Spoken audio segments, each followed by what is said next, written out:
Hey guys, HappyCattyCrypto here and welcome back to the channel. So there is just so many proposals up currently on Terra Classic, and some of these proposals have definitely been, I would say, used in a very sticky situation. There's a lot of people that are kind of doing the tinfoil hat stuff, and I get it, saying that, is it possible that someone organized this attack in order to push the 10x proposals? And honestly, that could be the case, but let's just work from what we know in this instance, because like I said, there's just so much going on with this. And if you haven't watched my video that I put up yesterday, go back and watch it, have a listen, and get my perspective as to what I think about those 10x gas fees. In short, it is a good idea. Don't get me wrong, it's a brilliant idea, but it's just been done wrong. It's going to, in this way, shape and form, it's just going to push a lot of projects out. It's going to get rid of a lot of projects. And in essence, the validators voting yes don't care about the projects. They're just giving them the boot,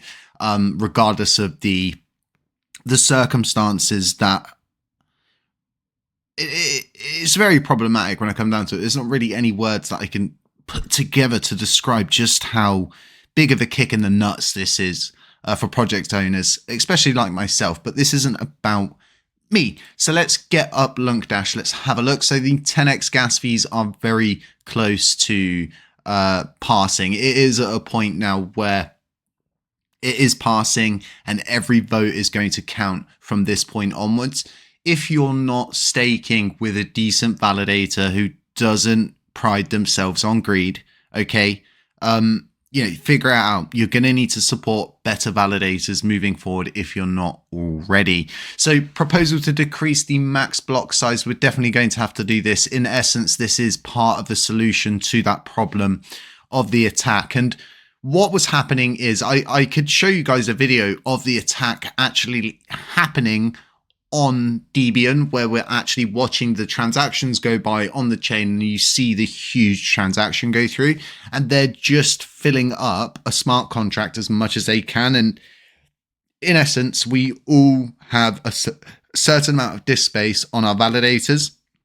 Some validators have more, some validators have less. If they're cheaping out, if they're greedy, they're going to have less disk space. They're going to have less RAM. Some validators have upgraded due to this. But moving forward, right, I see a lot of validators like, oh, we've upgraded to 100 gigabytes of RAM. Yes, brilliant. Nice one. Just go straight on Twitter and tell the people who have been attacking the blockchain exactly what you've upgraded to. So now they know what they need to do in order to do it again. Brilliant idea. Absolutely brilliant. I couldn't think of anything better to do. But this all being said, right, proposal parameter change 12094 definitely has my yes vote. And after this video is posted, I will be going through casting my votes. This one's an absolute no-brainer, to say the least. As you can see, even all nodes have banged a yes down on it. Now, what everybody needs to understand with those 10x gas fees is the benefit for not only you, but for validators and the chain as a whole, because in theory, you're all going to get 18% more overall each month. But the kick in the nuts is you're going to lose 14x in transactions. So the transactions are going to dwindle down, and ultimately you'll be getting less in the end, just because greed is starting to run things. So minimum commission to 2.5%. This is too low. It definitely needs to be 5%. But hey, if you want to get someone to move a mile, move them an inch at a time. It's far easier to do. It's far easier to target things when you're doing that. Trying to get people to go a mile isn't always easy. Trying to get somebody to go an inch is definitely easier. This has a yes vote from me, and hopefully we can get this through. We can start to foster in an environment where validators actually have to do something with their commission that they're getting. Instead of them getting nothing and not being able to do anything, at least they're going to be getting something, and they'll possibly be able to develop something for this blockchain. So 100% yes vote on that one for me. Changing the reward share distribution of the burn tax. Honestly, it's not much. It's not much, but it's something. It's positive. It's bullish. It's something for us to look forward to. It will create liquidity where there wasn't liquidity there before. In essence, you're just shuffling things around in the wardrobe. This is good. It's bullish, like I was saying, but don't overstate the purpose of this, and don't forget about all of the real core underlying issues that this just simply isn't going to solve.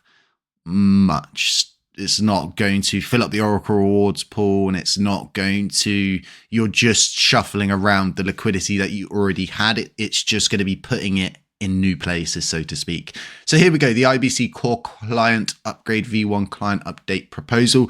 As far as I'm aware, this more or less reopens the IBC clients for certain projects that are doing certain things, which is very interesting considering we just had an attack through the IBCs. But ultimately, if this is what the broader consensus wants to do, they want to open the doors. I'm not going to hold development up in any way, shape or form when it comes down to this.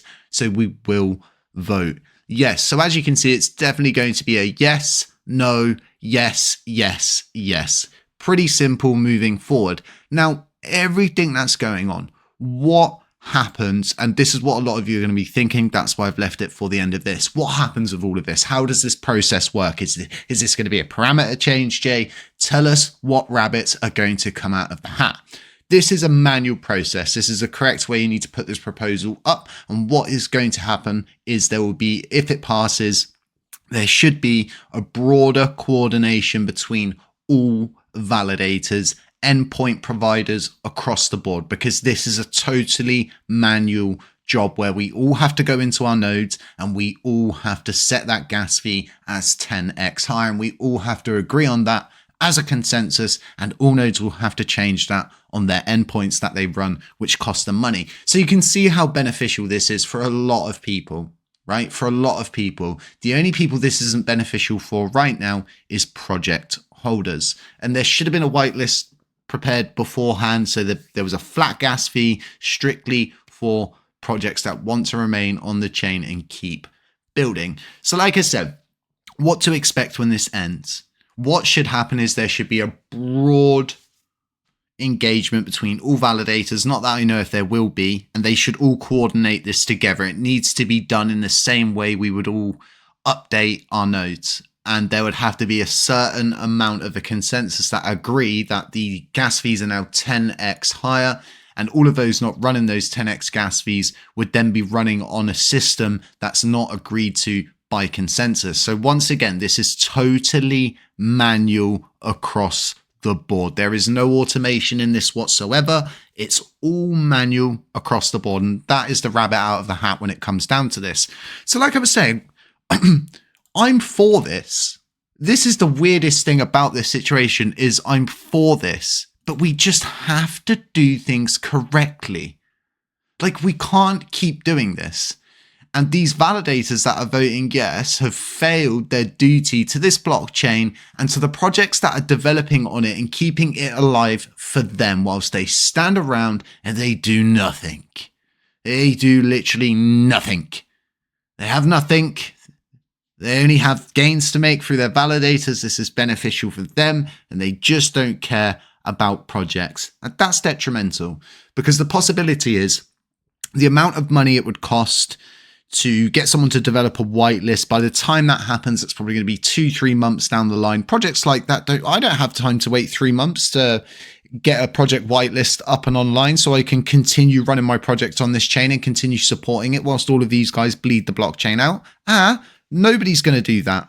Nobody's going to do that. So the only people we'll have to blame when projects go into stasis, when projects have to say to themselves, well, I just can't run on this blockchain anymore. It will all be because of these people. And it's really sad that I have to do this in this video and point the finger at them. But honestly, these guys have no consideration, no care whatsoever for anybody running projects. But other than that, I'm still bullish. I'm still building. I'm still pushing forward.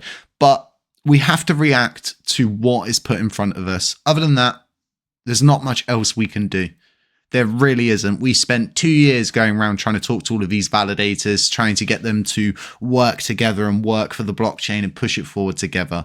And the harsh reality is really a huge warning signal to a lot of people to redelegate with the correct validators and get that support back to where it needs to be. Hopefully it doesn't pass. It looks like it's going to pass. It looks like it's beneficial for Orion Money and all nodes to vote yes. So we'll have to see how this pans out. This ends on Wednesday. That's 3 days from now. Guys, it's the halving event. The price of LUNC is interestingly doing something for once, which is really good. It's nice to see. It's always a positive. But BTC BTC is moving as well. Everything else is moving. So this isn't just a we thing or a them thing, or it's an overall market-wide phenomena. Everything's starting to move. Well, not everything, but mostly everything's starting to move upwards. If you're interested in GameFi, if you're interested in NFTs, I dropped a decent video on a project that I got involved in. I've made good gains on it, and it looks like they're going for the next leg. They're dropping a huge open world game, which is